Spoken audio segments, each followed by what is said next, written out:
Welcome back to the channel. All right, it's time for the 50th edition of the general tier list by myself, the MCoC Illuminati. Hopefully you're able to make the celebration stream on Saturday before this came up. Obviously, I'm going to leave that live show up. We're going to answer so many questions. I'm going to be taking a champion to rank 4 based on their advice, talking with you, having a ton of fun. And then, of course, we'll then transition into VBC 8, Vega Battlegrounds Championship 8.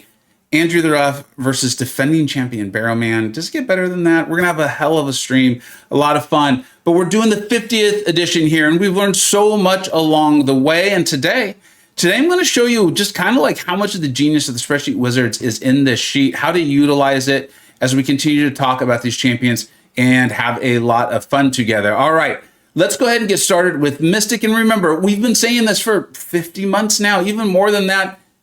Rank up the champions you enjoy, not just because this is a game and like that sort of thing and like it's cute and it's fun and it feels good and it should be fun. Yeah, that is all true. And you know, I embody that. You see the way I rank up, but also you're going to know how to play them better, right? Like literally on stream today. And I love Medusa. I just am still relatively new to Medusa. I had a Battlegrounds matchup that I really could have won, but I didn't know every single part of Medusa's kit. Like right off the top of my head, I knew I was about to make a mistake. I couldn't fix it in time, but if I had been playing her a ton, I would have known that. I could have handled it, and she would have absolutely destroyed the fight for me. Is that Medusa's fault? No, that's my fault.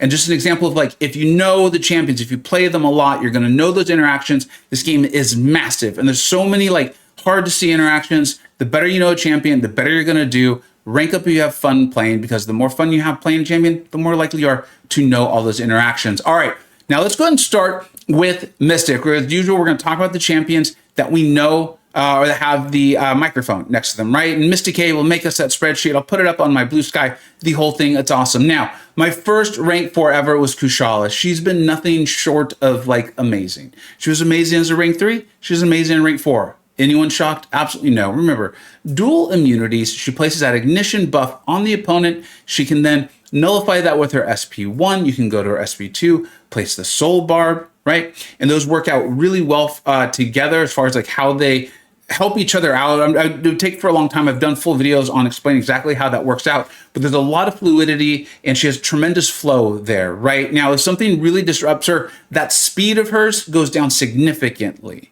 But in questioning things like that, you know, you're fine. You don't need to worry about that. Again, dual immunities, and then off of her SP3, she has a really nice degen, which also helps you in longer form fights too. I showed you that in soloing, like Necropolis, Odin. I think my Kushala may have even been ranked 2 at the time. And other fights, she very much deserves to be at tier above all, not just for Battlegrounds, not just for War, definitely for general questing. Now, one of the things I'm always talking to you about is this spreadsheet. Remember, make sure you make your own copy. That's how you can be able to really take advantage of all this, right? All the links, you've got the whole Illuminati right here, the Spreadsheet Wizards listed. But what if you, and this is why I say, we spend every month, we go through and we grade all this stuff, we talk about it. You remove Alliance War and you move Battlegrounds, because I know a lot of people don't like the PvP modes, right? Remember, they're all scored general for you as well too. And the one champion I want to call out right now is Scarlet Witch Sigil. Look how highly rated she becomes, right? Watch this. We will click Battlegrounds and Alliance War. She moves super hot tier. That's still really, really good, right? We talk about that all the time. That champions in that tier, even the next tier, if you know what you're doing, you're going to get good results with them.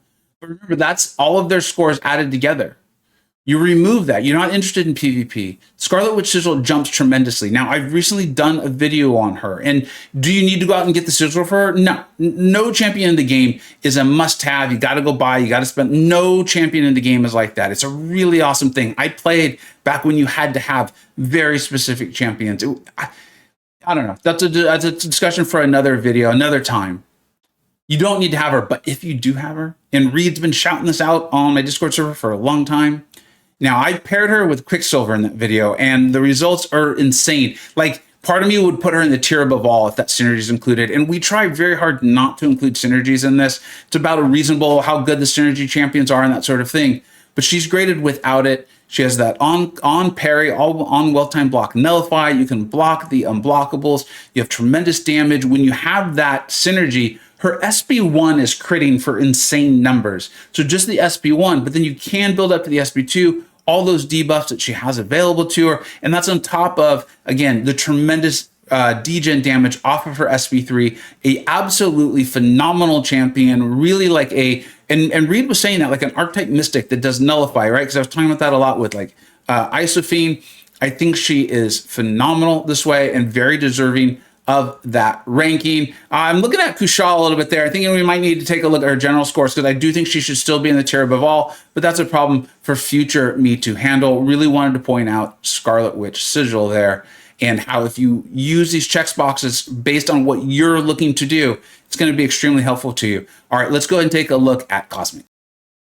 All right, now we've moved on to Cosmic. And the first one I do want to call out is Gladiator. And if you've been following along the last like 4, 5, 6 months, you know there's been a real evolution on this with Gladiator.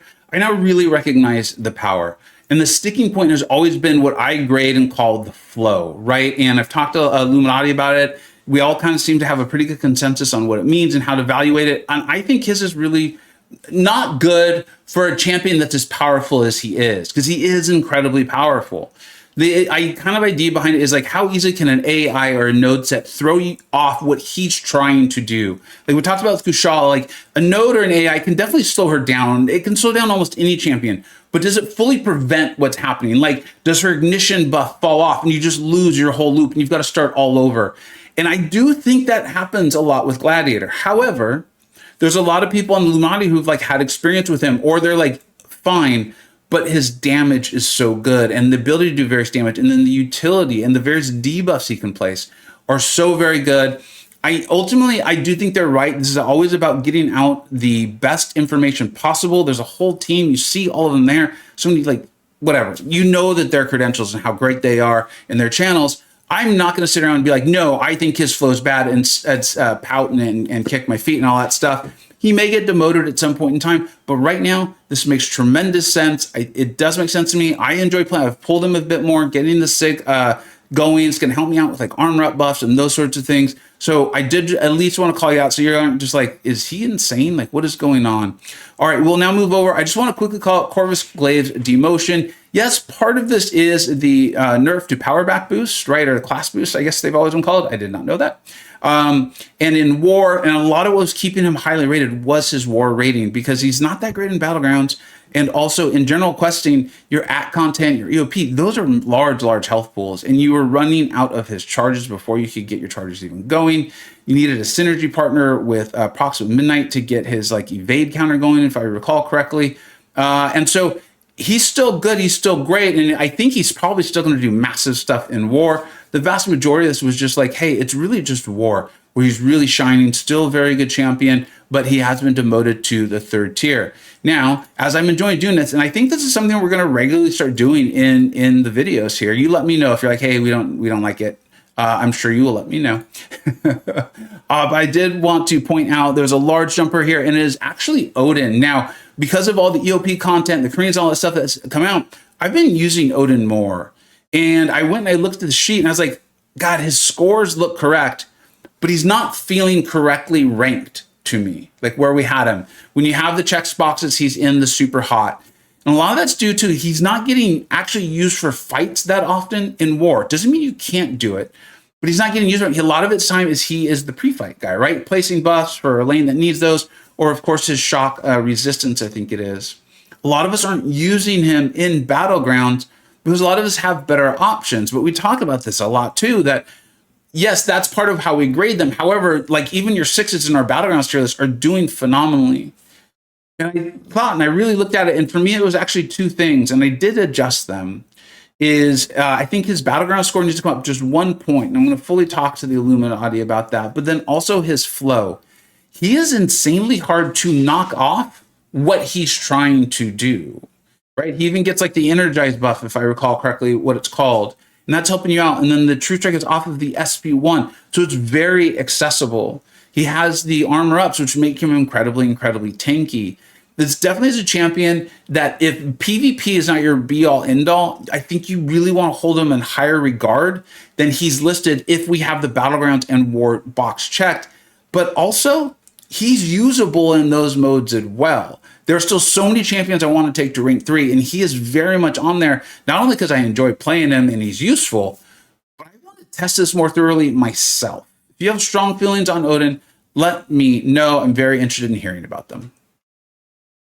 Moving on to the tech class, we're going to start off with Ultron, right? He was in the Valentine's Day sales. I did the videos on the champions that I thought were exciting or worth talking about. Did the video like telling you like, here's who I most want. And in there, I'm pretty sure I said, I'm like point blank, pure quote, I want him if I can get him Awaken at high sig. Well, I did. I got him Awaken. I think I used the Awakening gem on him. There was enough 6 stones available. My budget for getting APOC done with my units, I came in well below what I thought it was going to be. So I went back in and I bought the 6 stones. I now have a rank 3 SIG 200 Ultron. He's a fantastic champion. I did the full video on him recently. So has MCoC Encyclopedia. So make sure you check those out. You can run recoil, you can not run recoil. He's got the heal, so you're fine. Amazing synergies with Mr. Sinister and Hulkbuster, like 2 phenomenal, fantastic champions. He goes over into degen instead of like an energy-based debuff when he's fighting mutant champions. Bleed against everyone else. The evade thing, it does take a little bit of getting used to. For those who don't know, he has his own evade that triggers no matter what. You actually want it to trigger. It's helpful within his damage loop. Once you get used to it, you can actually start strategically using it for evading specials and things like that. I really love him. Very happy to have him at high sig. And the reason why I want him at high sig or nothing is it completely opens up the kinds of fights he can take. He reduces the duration of, I think it's shock and incinerate dramatically, and then with the heal back and things like that, he ends up being just fine on a lot of fights that are replacing those sorts of nodes. I love him. I think he's really ranked in a very strong scorching tier of tech. Tekla is like, they are the scorching tier class as far as I am concerned. The next one I'll talk about is a new champion of the game in Arnim Zola. Now, I did live test him. I played him a lot. I talked to a lot of players who have tested him frequently or a large amount. And there was a bit of, I don't want to say consensus. I don't want to say like everyone said the same thing, but no one disagreed with me when I said, hey, look, I took some fights and got them down in like 30, well, 30 might be exaggerating, but very quick. But then I would take the same fight and it would take like 1 minute and 20 seconds. And everyone did agree that like with skilled play, you're going to get better at that. But the flow on him, if you interpret it that way, is like the AI or the node set can make a dramatic difference in your end result on literally the same fight. So on a lot of ways, it was the AI and the spacing. Now, skill's going to help you out with that. And the things we've seen, the outrageous stuff we've seen, the incredible damage, and you get the opponent in the corner and you're heavying over and over, that is real. Right? But that to me shouts a super hot champion because the flow, there is a flaw that's preventing them from being even higher up and me saying like, no, go out and get them. You're going to love them. You're going to have a great time. They're going to be great in these places. He's obviously supposed to be a powerful defender. However, MSD had already put out a video with like 10 champions that can heavy into him without having to stun. That's going to be a big problem for his 5 out of 5 threat as a defensive champion that I think he's supposed to be. We'll see how time plays out. We will obviously be monitoring this, updating it every single month, but that's why we've got the dice emoji sitting right there for him. And for tech, I know that we want to talk about Gilly 2099. Yes, it is time to bump over and show you another champion that like, hey, when you're looking at this, if you're not interested in PvP, or maybe your PvP account is just fine, you don't need any more rank ups, consider Gilly 2099. Look, she has moved all the way into the scorching tier. She is a fantastic, phenomenal, long form champion. I used her in the Karina challenges in Necropolis. I used her in regular Necropolis anyway. She helped me handle some of those fights. I think it was the Silver Centurion fight where you just don't want them throwing specials. Used her in EOP against the original Absorbing Man with the heal and the whole thing. She's great. Dual immunities. She has a tremendous power control. The damage just ramps just by like keeping your combo, which is not the easiest thing in the world to do, but if you're doing it, like that's how you're playing the game anyway. So AI disruptions, nodes, it almost doesn't matter because you're just trying to keep your combo. You're just playing the game. You're just hitting. You're throwing your special 1. Obviously, you can go to your special 2 if that's what you want to do. And then if you do die, you do, I think it's the 20% revive, and she like heals up for you. She's a fantastic champion outside of PvP modes. Moving on to Mutant, the champion we're going to talk to when we've got Battlegrounds and War checked, right? So this is all of them, is Iceman. Now, I know there's some people that really didn't like what I had to say about Iceman. I do think he's really good. As you can see, we've got him in the super hot tier. Like, he's a very good champion. The issue is this, okay? Is yes, he's got all those immunities. So that's really helpful. But often when I wanted those immunities, like unless they were all asked for, I had other champions I would rather use for the nodes and the threats that were added onto that node instead of just the immunities, be it by the defender or something like that. And then when I really went to test his cold snap, like off the SP1, the anti-evade, it is a very short duration relative to how long you often find yourself wanting it to be. I went and I tested with Bullseye. Like, yes, he can fight Bullseye. But if a node or an AI comes in and provides a disruption, it is very easy for you to end up in a situation where you no longer have the debuff on Bullseye. And now you've got to figure it out. And if Bullseye hits into your block, Iceman is not one of those updated champions with some sort of protection against that. Bullseye is going to do damage into your block. So he's still very good. Do not get me wrong. That is the third tier. Like, these are very good champions, okay? They can do great things. And he's very much in there. The SB2 can do tremendous damage, right? When you shatter your own ice armor and all that. But again, I'm always looking out for my viewers, and I'd rather come in on the low side than the high side on a champion. But I honestly think that's where he deserves to be in today's game. Very, very good. Just make sure you know what you're getting there, right? And then I want to show you this because I really believe in this as well, too. North Star. Now, North Star got a buff, and BMG has taken him to rank 3. And often in today's world, like that's what we're used to seeing. That's what we're used to testing. That's what a lot of our accounts are, and those sorts of things. It takes that for us to see the power. Well, B also happens to be a phenomenal player, so he's able to demonstrate it. North Star has a passive slow off of his SB1 that when you're playing him properly has an insanely long duration. While that's happening, he's doing tremendous damage, and I think it's called a power efficiency off his specials, and you are just looping SB1 after SB1 after SB1 that is doing significant damage. Now, you often don't have the time to do that in Battlegrounds or War to get the set up before the threat to the node get online. But in questing, you often do have the chance to do that. He is a fantastic, fantastic champion. This might be a little high for him. Like, champions aren't necessarily ranked in their tiers. So, if you've pulled him, and give him a try, give him a test, see if you really like him. There's a chance in next month he's moved down just slightly because these are phenomenal champions up there. But given his prowess in long form, I think this makes a lot of sense. All right, let's go and move on to the skill class. The first champion we're talking about in the skill class is the recently buffed Silver Sable. And even I'll admit, I looked at this and I was like, I don't know. And Simula pointed out, I really think she should be a little higher up. I've put the hotly debated in Illuminati for this reason. It basically boils down to a couple things. She is great against the science class, right? And Photon. And Photon is a massive problem as far as defenders or things, or a threat that's thrown at us in Battlegrounds and War and questing, right? I brought Silver Sable into my epoch because I was like, I'm going to fight this Photon and I don't want to struggle. So I brought her in specifically for that. She's really good at that. And I did my video on her, the buff. I talked about her flow. And what it was for me is if the AI is just not wanting to get into that corner, and I felt like I wasn't getting credit for knocking them into the mines at times, it was a bit of a problem. A lot of her focus is, at least it's on the skill class. This isn't like Infamous Iron Man for me, where it feels like a lot of it's on Bishop. It's just one champion. So a lot of her focus to me feels like it is on the science class. But if you feel like, one, you need a counter for the science class, I don't know if there's one necessarily better as an overall for all of them than Silver Sable. And two, if you need, one specifically for Photon, she's fantastic. Now, test her out against the rest of the game, though. And so a lot of it's going to be how are you playing the game? How specific are you wanting your RPG counters? If you're wanting those very specific RPG counters, I could definitely see and understand why you would want her even higher than this. And this is her with a slight promotion, because it did make sense to me what Sim and others were saying. Time will tell. We'll see how that goes. In Battlegrounds, you've only got 30 spots, so filling them out for someone that might be as narrow as her in their use, I don't think it's going to be someone that I would highly, highly recommend. But I will say handling Photon is an incredibly powerful thing.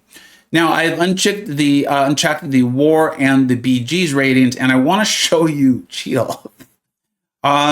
She was already up there with War and Battlegrounds, but I think she was below Crossbones and Kate Bishop. But when you remove those, yeah, That's what I've been talking about, where I'm like, she immediately became a comfort champion for me. Like Epoch and things like that. Like if the node sets or the fight, I was like, can I bring Chi in? She can handle miss, right?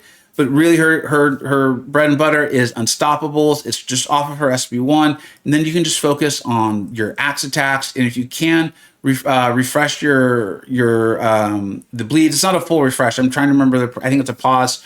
By punishing the specials and the heavies, she's going to be phenomenal for you. She is a fantastic, fantastic champion. She's like the epitome of easy to pick up and get good results. And then when you really put in the work and play her at a relatively high level, you're going to get insane results. An example of a champion that was highly rated with Battlegrounds and War, and then even moved up even higher in her highest tier echelon when those were removed. Right. A quick aside from me, we are celebrating the 50th anniversary of the general tier list. So much, honestly, blood, sweat, tears, time, effort, energy, knowledge shared by myself, the full Illuminati. I mean, guys like DLL have been with me since like literally day one of that whole thing, working on it, trying to get information out to you and having a lot of fun with you all while we do it. Celebrating it. You know, I love my t-shirts, right? I've got the Moon Knight inspired one, the Loki inspired one. And then this one, I actually went out, I commissioned Kat Murdoch to get some original art for the MCoC Illuminati and for the Spreadsheet Wizards. She even made them worthy of t-shirts. Like the graphics she had to put into it. They're phenomenal. They're amazing. I can't wait to get them myself. I wear these all the time on stream and videos. And yes, if you've ever seen me out in the wild, I enjoy wearing these shirts because they're that good. It's a high premium quality cotton blend material and from none other than Mr. B. So the link for this will be in the description. The cost for them, they are $35. Again, though, Kat Murdoch, original art and high quality cotton. If you buy both, use the promo code Vega583, which will save you $10 off. If you buy both in the same size, we'll leave this up for the month of February. Help us celebrate, have a good time. And when we at meetups, make sure you wear your shirt. So it'll be a lot of fun. I know I'll be wearing them. All right, let's get back to the rest of the video. All right, in science with War and Battlegrounds check, we're going to talk about She-Hulk. Again, I wanted to make sure just people knew what they were getting. The highs with her are like tier above all sort of things. It is absolutely there. It is absolutely true.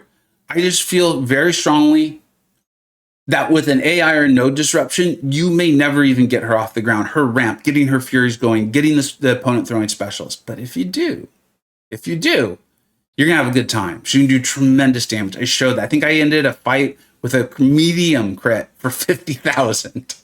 Then plus she's got the slow, and slow is one of the most powerful debuffs in the whole game. She's also immune to poison.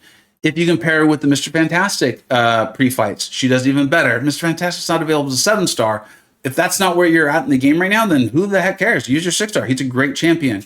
Just wanted to get all that out there. I do think she's really good. You're going to see me eventually rank mine up. I really enjoy using her. Just, again, I like to make sure we get those things out there for you all, for the viewers, right? Now, we're going to talk very quickly about Falcon, Joaquin Torres. I think he's good. In fact, this almost feels like a little low, to be honest. I think he's more of a super hot champion.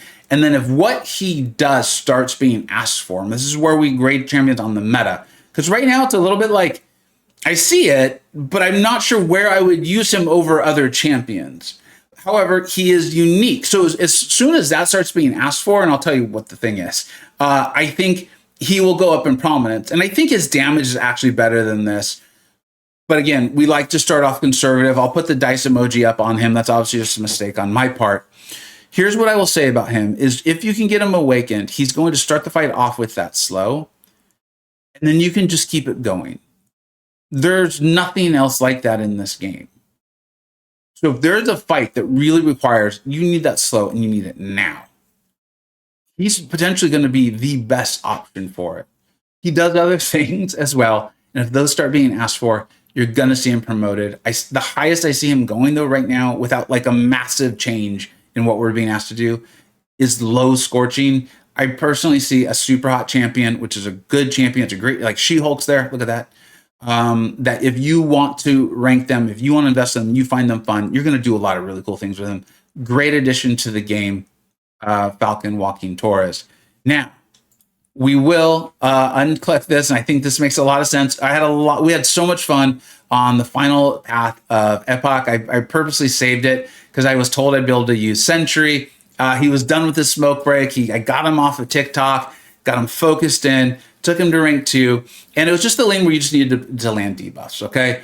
So it wasn't even really playing Sentry like the way he's intended to play, but I did start to get a sense. MCoC Encyclopedia jumped on call. He was talking about how to play him. He's a Sentry fan, has done some really good videos. And we looked at like his heavy, the reach within his medium. He has a really nice medium for those like intercepts. He really like glides in there and accelerates in. Learned about his withers and how high you can stack those off of one of his phases. He's relatively simple to ramp. He's nullify immune. These are really unique things in a class that's very, very powerful. I had so much fun with him. I actually took him to rank 3. Now, I probably shouldn't have done that, but I was having fun, so I'm really looking to explore more. And what I want to show you is that when we remove the PvP modes, where a ramp-up champion is usually punished pretty bad, he does move up, and I'm going to in the next few weeks play him more. I'm going to test him more. I'm going to take him to questing content. Because like what I experienced felt like a champion that I know that he was said was for incursions, but it felt like a champion that like, man, I really feel like he's probably going to be good in questing. So I'm looking forward to getting that done. As usual, let me know what we think we got right. Let me know what we think we got wrong. Go out there and subscribe to that Illuminati. Have fun with the check boxes. Ask questions. I hope you were able to attend the celebration live stream on the Saturday before this video comes out. Yeah, we're going to continue working and improving on this. The Wizards actually already have an idea that like they shared it with me, and I literally told them, because I meant it as like, you can do that? I did not know it was possible with Google Sheets. So hopefully over the next 3 or 4 or 5 or 6 months, because it does take time and to work these things and get it through, we'll be able to get that going for you. But like I said, thank you so much for watching. Let me know what you think we got right. Let me know what you think we got wrong.